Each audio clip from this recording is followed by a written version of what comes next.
welcome to Books and Tea with Sarah. I'm yours truly. Today I'm drinking Twining's Irish Breakfast Tea, which is one of my favorite black teas. I thought I would show you today some of my favorite standalones, so let's get started. The first book I have for you comes to no surprise. It's a Sarah Dessen novel. This is one of my favorite Sarah Dessen novels. Just Listen. It's one of her mid-career novels, so not one of the latest ones, but not one of her early ones. It was really hard to choose which one was my favorite Sarah Dessen novel because I love so many of them.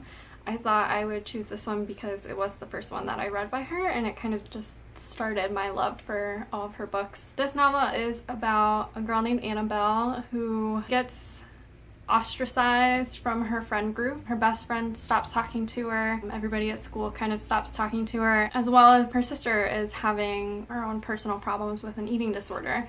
So there's a lot going on in Annabelle's life. She works as a model for commercials. She's just kind of an outsider, and then she meets a boy named Owen who is also a little bit of an outsider. He has, I think, one friend, and he is kind of weird and strange, and I think it's well known that he has anger management issues, so people are a little afraid of him. But he's really into music, and he actually runs his own show for a radio station. I think it takes place like on a Sunday afternoon or something, so it's one of those like weird time radio stations that not many people listen to, and he plays some odd music. But basically he and Annabelle develop this relationship through the music and everything, and he kind of helps her cope with all these things that are going on in her life. I really enjoyed this book. I just loved reading a book that's centered around music. I really enjoyed this one, and I think that anyone who likes contemporary should pick it up. The next book I have to show you is actually two books. I had trouble picking just one of these. Wuthering Heights by Emily Bronte, and then Jane Eyre by Charlotte Bronte. So I read Jane Eyre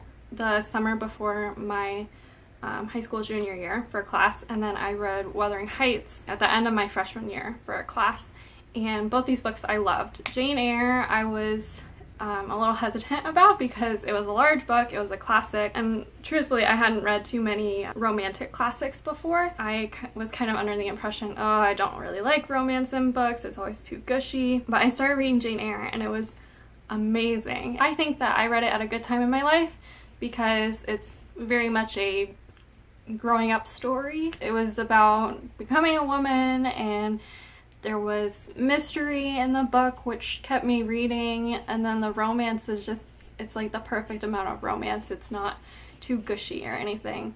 Wuthering Heights was interesting because, one, a lot of people hate that book, but for me, I loved it. I just got so wrapped up in the characters and their feelings, how they respond to each other, and it just sent me on this huge emotional roller coaster. It was at a time that really my reading life was in sort of a revival. It was just a book that put me through such a series of emotions that I had never felt before, which was awesome. So that's why I always recommend that book. But I also know that a lot of people don't like it because the characters are really unlikable, but keep an open mind. So the next book that I have is The Scorpio Races by Maggie Stiefvater. I actually just finished this book in April. So anyway, this book is about a girl named Puck who lives with her brothers, one older and one younger, and their parents actually passed away, I think about a year before this book takes place.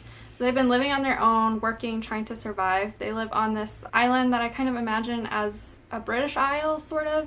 You know, the shore is rocky, the waves are crashing onto the shore, it's colder, so it's not really like a vacation beach area. And every year on this island, there's a set of races that take place that kind of draw in some tourism to help the economy of the island, as well as like there's a big purse at the end for the person who wins. And these races actually use water horses instead of regular horses. Water horses, starting in the fall, start to come out of the water up on shore, and they'll kill people if they come across people, and they're very dangerous. And Puck's parents were actually killed by water horses. So Puck and her brothers are somewhat against these races. When they were growing up, they never went to the races. Even now, they stay away from them. Sean is a boy who first has a stable hand in the stables on the island for the richest man who lives there. And his primary job is to take care of the water horses that the man has had his workers capture and train. So Sean trains these horses, and he actually races one of them every year in the Scorpio races. And he has been the winner of these races for at least the last year, I think the last few years, with this same horse.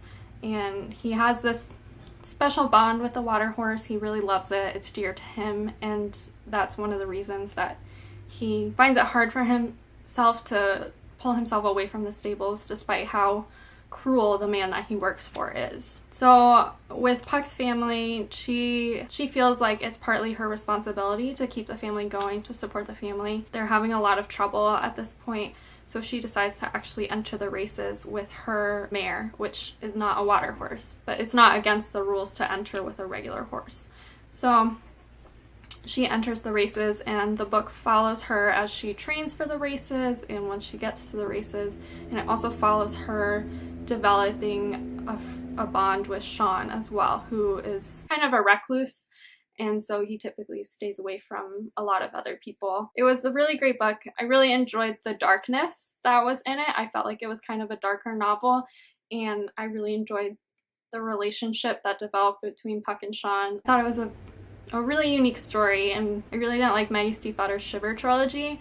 I don't think I even finished it. I think I only read the first book, and I really didn't care for it. So I was really glad to have taken a chance on this book and picked it up because I loved it. Next books I have for you are another pair of books. These books are both by Jose Saramago. I talked about these in my BookTube newbie tag as well.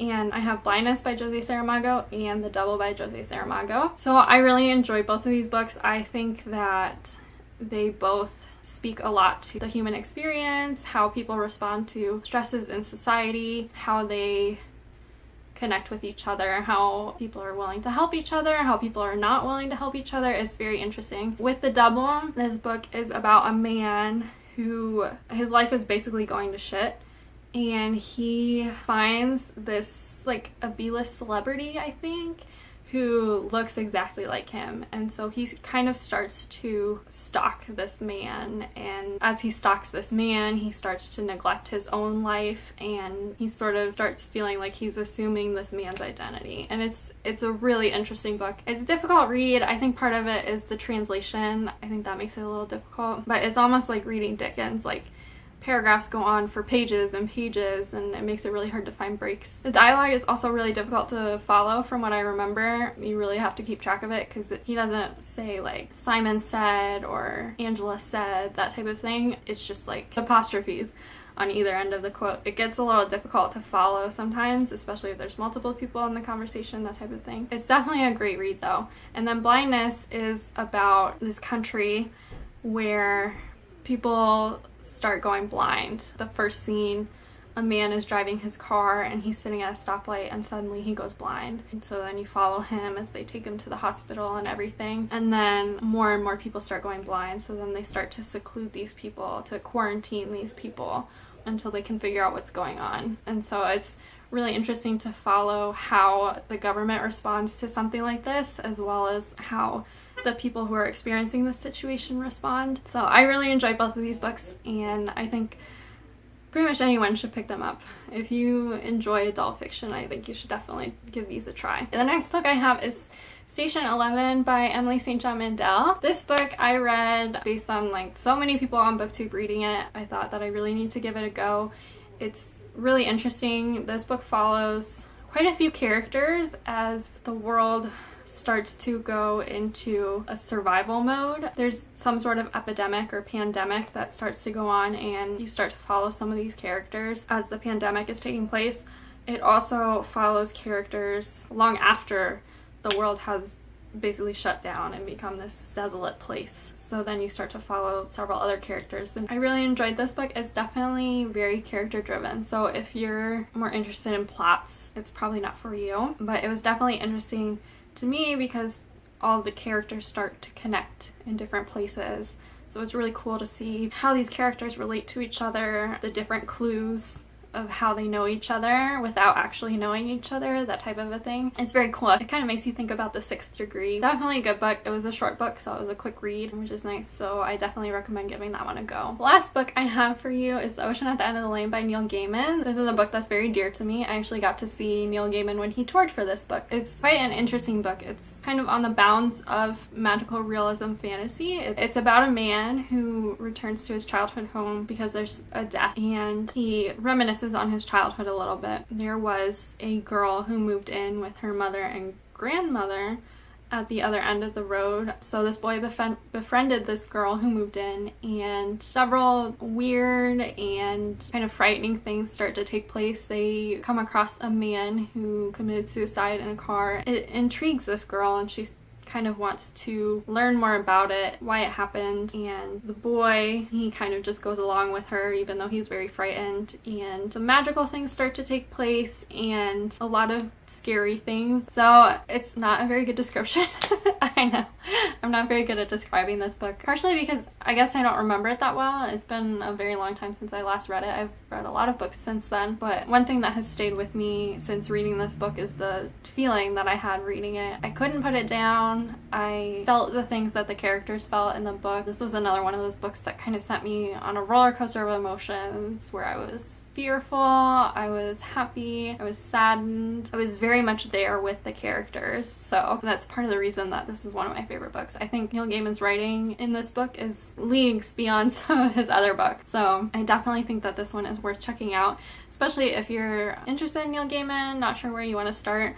I think this is a really good one. So that's it for what I have to say on my favorite standalones. I know I probably couldn't give very good descriptions other than what you get from the flap or the back of the book. And that's mostly because a lot of these books I haven't read in a while. I don't tend to reread books very often because I'm such a slow reader and I really want to get to other books. But all of these books are definitely those ones that are on my list to reread. So let me know if you've read any of these books or if you want to read any of these books. I'd definitely love to discuss some of them if you have read them. And I will talk to you all in my next video. So until then, I'll talk to you in the comments. Bye!